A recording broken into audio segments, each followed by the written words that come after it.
একদিকে ছাত্র জনতার আন্দোলনের মুখে পতন হয়েছে ১৬ বছরের স্বৈরশাসক শেখ হাসিনার, আর অন্যদিকে বিদ্রোহীদের আক্রমণের মুখে পড়ে পতন হয়েছে ২৪ বছরের স্বৈরশাসক সিরিয়ার প্রেসিডেন্ট বাশার আল আসাদের। এই দুইজনের শাসন ব্যবস্থা, এই দুইজনের উদ্যান পতন যেন একে অপরের সাথে অনেকটাই মিলে যায়।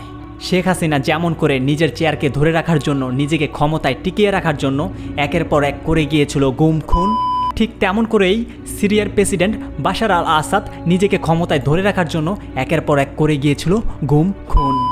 শেখ হাসিনা যেমনি করে ভারতের কথায় উঠত আর বসত, আর বাংলাদেশটাকে পরিণত করেছিল ভারতের একটি অঙ্গরাজ্যে, ঠিক তেমনভাবেই সিরিয়ার প্রেসিডেন্ট বাশার আল আসাদও রাশিয়ার কথায় উঠত আর বসত। ৫ই আগস্ট ছাত্র জনতার আন্দোলনের মুখে শেখ হাসিনা যেমন করে পালিয়ে গিয়ে আশ্রয় নিয়েছিল তার ভারত নামক প্রভুর কাছে, ঠিক তেমনভাবেই বিদ্রোহীদের তুমুল আক্রমণের মুখে পড়ে সিরিয়ার প্রেসিডেন্ট বাশার আল আসাদ পালিয়ে গিয়ে আশ্রয় নিয়েছে রাশিয়ার কাছে।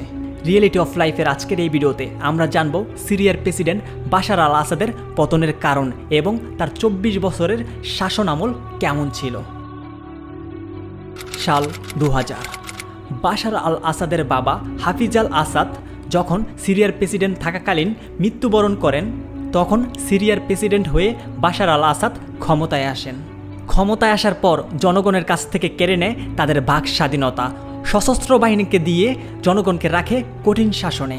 আর এই কারণেই সিরিয়ার জনগণের মধ্যে সরকার বিরোধী মনোভাব জন্ম নিতে থাকে। আর এই সরকার বিরোধী মনোভাব ভয়ানকভাবে প্রকাশ পায় একটি ভয়াবহ ঘটনার মধ্য দিয়ে। ঘটনাটি ঘটেছিল ২৭শে ফেব্রুয়ারি সাল ২০১১। সিরিয়ার ছোট্ট একটি গ্রামে দরিদ্র একটি পরিবারে হানা দেয় ১০ জন পুলিশ সদস্যের একটি দল।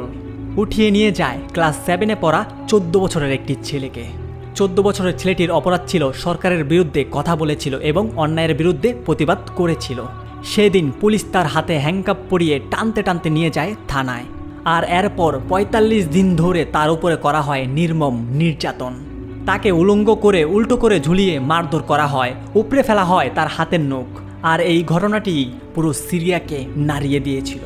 আর এই বিষয়টিকে কেন্দ্র করে যখন সিরিয়ার জনগণ বাশার আল আসাদের বিরুদ্ধে রাস্তায় ব্যাপক বিক্ষোভ শুরু করে, তখন জনগণকে দমন করতে কঠোর পন্থা অবলম্বন করে আসাদ।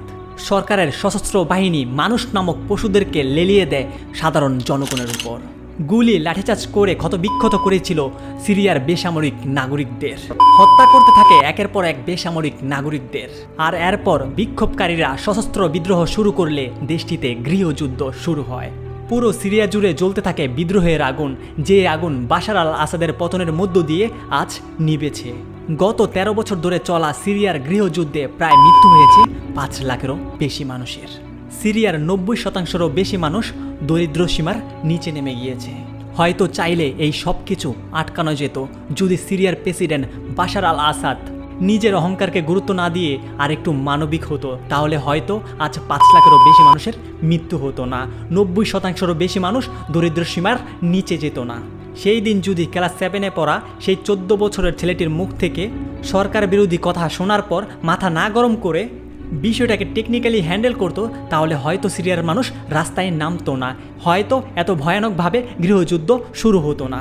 এই সব কিছু থেকে বাশার আল আসাদকে বাঁচানোর জন্য এগিয়ে এসেছিল রাশিয়া, ইরান এবং লেবাননের হিজবুল্লাহ, কিন্তু কেউই বাশার আল আসাদকে টিকিয়ে রাখতে পারেনি।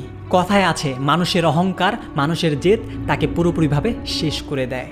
যেমনি করে বাংলাদেশের প্রধানমন্ত্রীর শেখ হাসিনার অহংকার, স্টুডেন্টদেরকে বলা তার মুখ থেকে বের হওয়া রাজাকার শব্দ আজ তাকে যেমনি করে শেষ করে দিয়েছে, ঠিক তেমনি করে সরকার বিরোধী কথা বলার জন্য ১৪ বছরের সেই 7-এ পড়া ছেলেটিকে নির্মমভাবে অত্যাচার করার কারণে আজ বাশার আল আসাদেরও পতন হয়েছে। ইতিহাস সাক্ষী স্বৈরা শাসকদের শেষ পরিণতি হয় ভয়াবহ।